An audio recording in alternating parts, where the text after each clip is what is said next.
नमस्कार साथियों, स्वागत है आप सभी का आपके अपने YouTube चैनल राम राजा जीएस पॉइंट पर। जैसा कि मैं बता दूं कि हमारे द्वारा लगातार मध्य प्रदेश से संबंधित सभी प्रकार के एग्जाम को लेकर टॉपिक वाइज वीडियो अपलोड किए जा रहे हैं।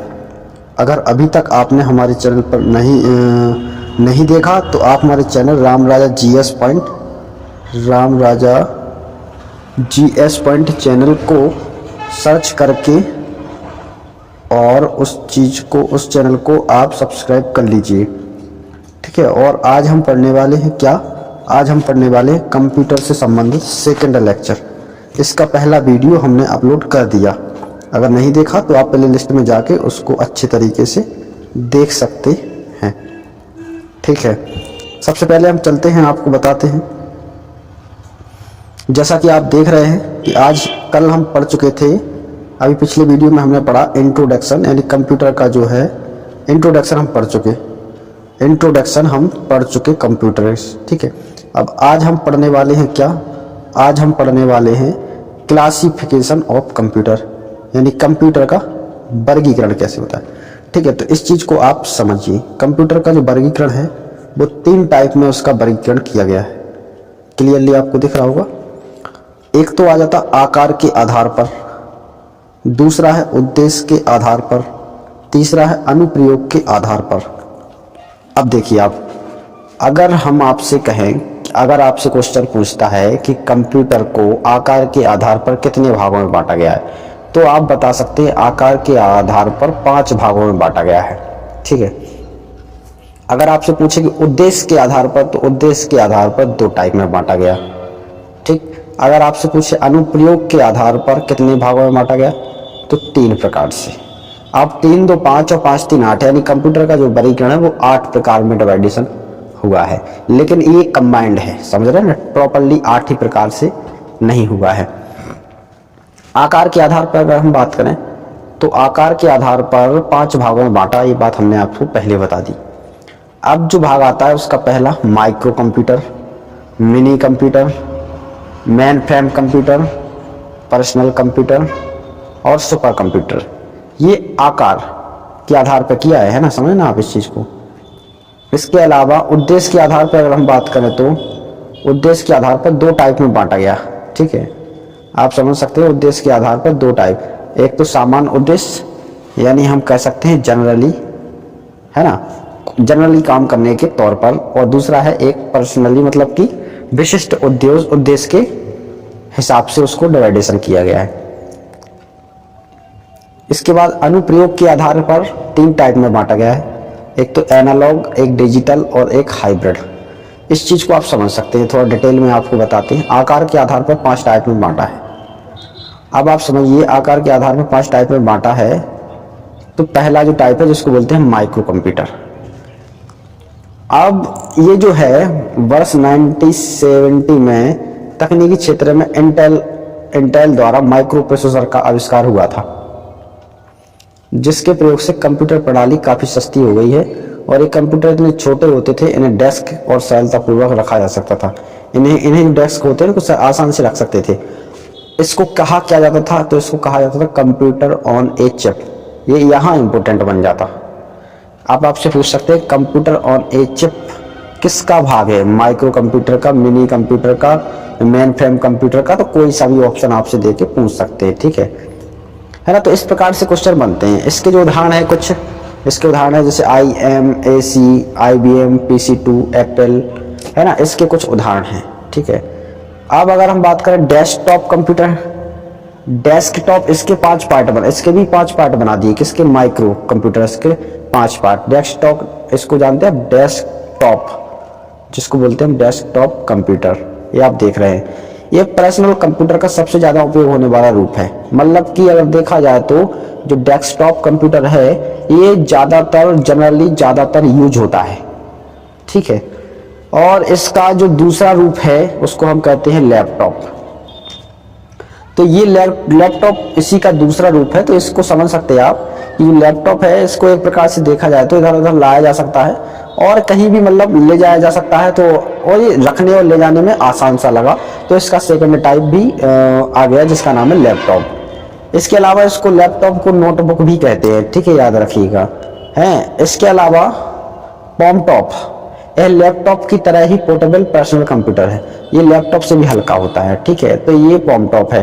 टैबलेट का नाम सुना ही होगा, तो ये टैबलेट है जो आसानी से आप लोग देखते हैं, ये पीसी की स्क्रीन पर आप बिना कीबोर्ड की सहायता से लिख सकते हैं ना।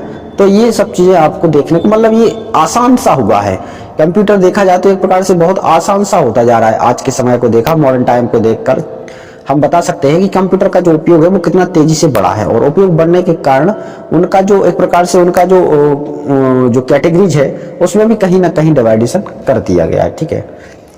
पर इसको बोलते हैं पर्सनल डिजिटल असिस्टेंट, यानी कि पीडीए, या डिजिटल डायरी जैसा होता है, ठीक है। इसमें मुख्यतः होता है आंकड़ों और सूचनाओं जैसे फोन नंबर, ईमेल आदि का भंडारण किया जा सकता है। तो ये तो कॉमनली चीजें अधिकतर सभी में होता है। वर्क स्टेशन, यह अभियांत्रिकी, तकनीकी और ग्राफिक्स के साथ साथ कंप्यूटर के एकल व्यक्ति के परस्पर व्यवहार में भी प्रयोग किया जाता है। तो ये माइक्रो कंप्यूटर के 5 पार्ट हमने आपको बताए, ठीक है। इसके अलावा अगर हम बात करें तो दूसरा पार्ट जो है उसका, इसको मिनी कंप्यूटर बोलते हैं। क्या बोलते हैं? Mini computer. मिनी कंप्यूटर माध्यम के आकार पर कंप्यूटरों की कार्य क्षमता तथा कीमत दोनों ही माइक्रो कंप्यूटर की तुलना में अधिक होती है। माइक्रो कंप्यूटर की तुलना में मिनी कंप्यूटर की कीमत जो है और कार्य क्षमता, कीमत और कार्य क्षमता दोनों अधिक होती है, जिस कारण व्यक्तिगत प्रयोग में नहीं लाए जाते, ठीक है, आप समझ सकते हैं इसके लिए। इस प्रकार इन कंप्यूटरों का एक से अधिक, अगर हम बात करें तो इन कंप्यूटरों पर एक या एक से अधिक व्यक्ति एक समय में अधिक कार्य कर सकते हैं। इनका उपयोग प्राय छोटी या मध्यम स्तर की कंपनियां करती हैं। इन्हें मिनी कंप्यूटर कहते हैं। इनकी 10 से 30 MIPS मेगा इंस्ट्रक्शन पर सेकंड स्पीड होती है, ठीक है। तो इसके कुछ उदाहरण भी हैं, आप समझ सकते हैं, जैसे HP 9000 और RICS, है ना। इस प्रकार से कुछ उदाहरण भी दिए गए हैं। तो ये ज्यादा मायने नहीं रखते, क्योंकि ये नहीं पूछे जा सकते आपसे, उसके पूछे जा सकते टाइप वगैरह। इसके अलावा नेक्स्ट जो है इसका नाम है मेन फ्रेम कंप्यूटर। ये आकार में अत्यधिक बड़े होते हैं। कंप्यूटर कार्य क्षमता और कीमत में मिनी, माइक्रो कंप्यूटर, मिनी और तथा माइक्रो से दोनों से अधिक होते हैं। इनकी कार्य क्षमता भी अधिक होती है और ये वैसे भी अधिक बहुत बड़े होते हैं। मेन फ्रेम कंप्यूटर ये दोनों से, यानी कि माइक्रो और मिनी कंप्यूटर दोनों से अधिक बड़े होते हैं। इनकी तथा बड़ी कंपनियों तथा बैंक या सरकारी विभागों में एक केंद्रीय कंप्यूटर के रूप में एक पूरा हेड जो बनता है मेन फ्रेम कंप्यूटर, केंद्रीय कंप्यूटर के रूप में इनका उपयोग किया जाता है। अधिकतर कंपनियों में मेन फ्रेम कंप्यूटरों का उपयोग भुगतानों का ब्यौरा रखने, बिलों को भेजने, कर्मचारियों का भुगतान करने या खरीदी वस्तुओं का ब्यौरा रखने इत्यादि कार्यों में किया जाता है, ठीक है। अब बात कर लेते हैं हम सुपर कंप्यूटर की।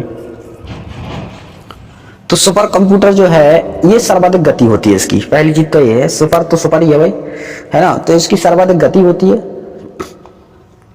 स्टोरेज क्षमता बहुत विशाल।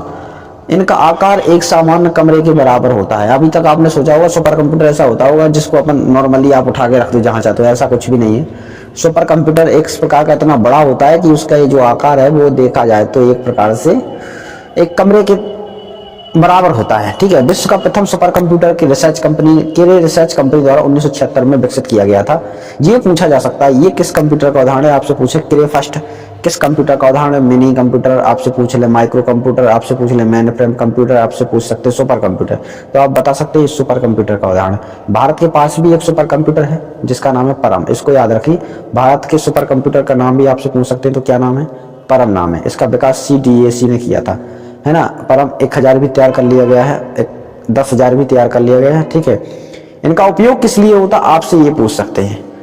मौसम की भविष्यवाणी करने, एनिमेशन तथा चलचित्र का निर्माण करने, अंतरिक्ष यात्रा के लिए अंतरिक्ष यात्रियों को अंतरिक्ष में भेजने, बड़ी बड़ी वैज्ञानिक शोध प्रयोगशालाओं में खोज करने इत्यादि कार्यों में किया जाता है, ठीक है। इसके कुछ उदाहरण भी आप देख लीजिए। ये परम जो है ये भारत का है, परम 10,000 ये भी भारत ने बना लिया। एक क्रे जो पहला है, क्रे 2 और NEC 500 ये भी बन चुका है, ठीक है। तो ये इसके कुछ उदाहरण है। उदाहरण उद्देश्य के आधार पर देखें तो जनरली 2 टाइप में बांटा है। तो जनरल पर्पज यानी खुद के काम के लिए, एक स्पेशल पर्पज यानी विशिष्ट काम के लिए बांट सकते हैं। अनुपयोग के आधार पर 3 टाइप में बांटा। एक तो हो जाता है हम जिसको कहते हैं एनालॉग कंप्यूटर। एनालॉग कंप्यूटर जो होते हैं इनसे फिजिक्स में देखा जाए तो दाब, तापमान, लंबाई, पारे इन सबको मापने के लिए एनालॉग टाइप के कंप्यूटर का प्रयोग किया जाता है। अगर आपसे पूछे स्पीडोमीटर और भूकंप जो है वो किस प्रकार के कंप्यूटरों से नापे जा सकते हैं, तो आप बता सकते हैं एनालॉग टाइप के कंप्यूटरों से नापे जाते हैं। अगर आपसे पूछे डिजिटल कंप्यूटर क्या है, तो डिजिटल कंप्यूटर में आपको बता दें जैसे डेस्कटॉप कंप्यूटर, लैपटॉप, ये सब डिजिटल कंप्यूटर के उदाहरण है। आपसे पूछे हाइब्रिड कंप्यूटर क्या है, तो हाइब्रिड कंप्यूटर वे हैं जिनका उपयोग अगर देखा जाए तो भौतिक मात्राओं के अंकों में परिवर्तित करके उसे डिजिटल रूप में ले जाते हैं। चिकित्सा क्षेत्र में इसका सर्वाधिक उपयोग होता है, ठीक है। और ईसीजी यानी कि इलेक्ट्रोकार्डियोग्राफी, डायलिसिस जैसी मशीन जो शरीर के विभिन्न भागों की जांच करती हैं, उन सब में हाइब्रिड कंप्यूटर का उपयोग किया जाता है, ठीक है। कंप्यूटर के अनुप्रयोग भी है कुछ बहुत सारे, आप देख सकते हैं अनुप्रयोग में शिक्षा के क्षेत्र में भी कंप्यूटर का, बैंक के क्षेत्र में भी कंप्यूटर का बड़ा उपयोग है, उद्योग के क्षेत्र में भी है, साइंस एंड इंजीनियरिंग के क्षेत्र में भी है, कॉमर्स के क्षेत्र में भी है, इसके अलावा सुरक्षा एंड सिक्योरिटी के क्षेत्र में भी है, ठीक है। इसके अलावा प्रशासन के क्षेत्र में भी, एडमिनिस्ट्रेशन में भी इसका एक प्रयोग किया जाता है, मनोरंजन में भी, है ना, और वायुयान, रेलवे, आरक्षण, चिकित्सा के क्षेत्र में, संचार, ये सब अनुप्रयोग हो गए टोटल, है ना। तो एक प्रकार से हम समझ सकते हैं कंप्यूटर का क्या उपयोग है आज के क्षेत्र में। देखिए यहाँ पर आप देख भी रहे हैं, ये शॉर्ट में बना दिया है, आप यहाँ पे देख सकते हैं। सिनेमा के क्षेत्रों में जैसे मनोरंजन के क्षेत्र में सिनेमा, वीडियो गेम, रेलवे, वायु के क्षेत्र में देख सकते हैं, रिजर्वेशन, टिकट बुकिंग के मामले में, शिक्षा के क्षेत्र में देख सकते हैं आप, बैंक के क्षेत्र में देख सकते हैं आप, इसके अलावा संचार के क्षेत्र में, इंटरनेट नेटवर्किंग के बारे में भी आप, चिकित्सा के क्षेत्र में भी देख सकते हैं आप, एक्सरे और सीटी स्कैन जैसे कार्य, उद्योग के क्षेत्र में, पब्लिकेशन में, कंपनियां, विज्ञान और इंजीनियरिंग के क्षेत्र में, वाणिज्य के क्षेत्र में, सुरक्षा के क्षेत्र में, ब्रॉडकास्टिंग, इंफॉर्मेशन, इन सब चीजों में आज के समय प्रशासनिक के क्षेत्र में भी हो रहा है इन सब चीजों का उपयोग। तो लगातार कंप्यूटर का उपयोग किया जा रहा है, ठीक है। तो ये कंप्यूटर से रिलेटेड चीजें थी, आपको मैंने बताई। यहाँ पर कुछ और चीजें लिखी हैं, इन्हें भी जानो। डिजिटल जो घड़ी है, इसमें माइक्रो कंप्यूटर पाया जाता है, याद रखिए। सर्वप्रथम पंच कार्ड का प्रयोग जोसेफ मेरी ने किया था। किसने किया था मेरे साथियों? जोसेफ मेरी ने, ठीक है। अगर आपसे पूछा जाए इंटीग्रेटेड सर्किट अर्धचालक पदार्थ सिलिकॉन और जर्मेनियम के बनाए जाते हैं। विश्व का सबसे तेज super computer IBM blue gene, ठीक है।